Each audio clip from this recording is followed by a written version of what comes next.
Have you heard of the middleman strategy? Is there a lot of stuff floating around on the internet and the social medias? Well, let's take a look at it. As we think of the middleman strategy, we're thinking of we getting a contract and then we sub it all out to a subcontractor. That is incorrect. If we look at the FAR, the Federal Acquisition Regulations, which is the Bible that me, you, the contract officer, everybody that's involved in the government contracting process, we are bound by, right? So if we take a look at the FAR, look at 52.19-14, labeled Limitations on Subcontracting.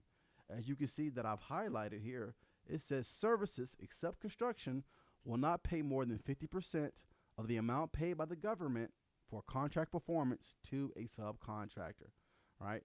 That is not similarly situated. So that's a two-part type of answer.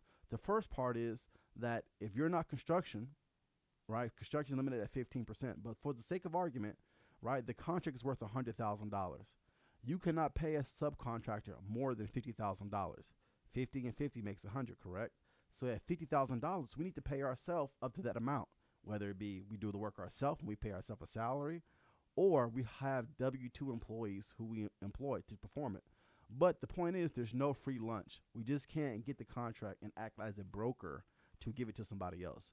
The taxpayer, the contract officer is not going to give us taxpayer money to do that. That is a deviation of funds or misappropriation of government funds. We're expected to perform that contract.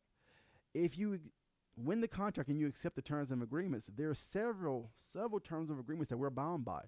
Obviously, it's going to be our set-aside status. So are we claiming that we're a woman-owned business? Have we verified that process? What about OSHA? You can't have anybody get hurt on the job, right? What about EPA compliance stuff, right? You can't have anybody messing up trash, throwing things around on a government site. What about even U.S. citizen status? You know, make sure you have your proper documents that's with you, right? Everything that are clauses, otherwise known as terms and agreements, comes with the contract of winning. So limitation of subcontracting is within the clause. So if you sub out most of your contract, you are in violation of this clause. You can look at possible felony, a federal felony, because you're misappropriation government funds, right? Paying back restitution and a fine on top of that. And of course, disbarment from participating in any type of federal contracts. We have to be very careful about how we go about doing things and what we name things. It is very careful. I make my money doing government contracting. I don't make my money selling courses. So it's important to know the whole truth, not the half truth, when it comes to making money in government contracting and subcontracting. We need to understand what are the limits we're bound by. Now, if you take a look at construction, you have to self-perform a minimum of 15%. So again, $100,000 project, we need to basically demonstrate 15% of that work. We either have to pay ourselves, whether we do the demo, the cleanup, painting, whatever that is that we're doing, we have to have some skin in the game. There's no such thing as us sitting on the couch, winning a contract and giving it to somebody else. That is not a thing, right? We're contractors again. We're not brokers. We're not deal makers. We have skin in the game. We're spending material, personnel, labor, etc. So if you have any questions, concerns, reach out to me. Me and my team are willing to help.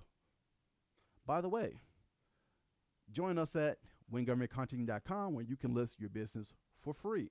You can even find projects, right? Find contracts as a prime, find contracts as a subcontractor from primes, right? Or even a W-2 employee if you're just looking for a job. Not sure where to start? Take the training. The one-on-one workshop will show you how to get started through SAM.gov, how to do the proper paperwork, and these courses are live action.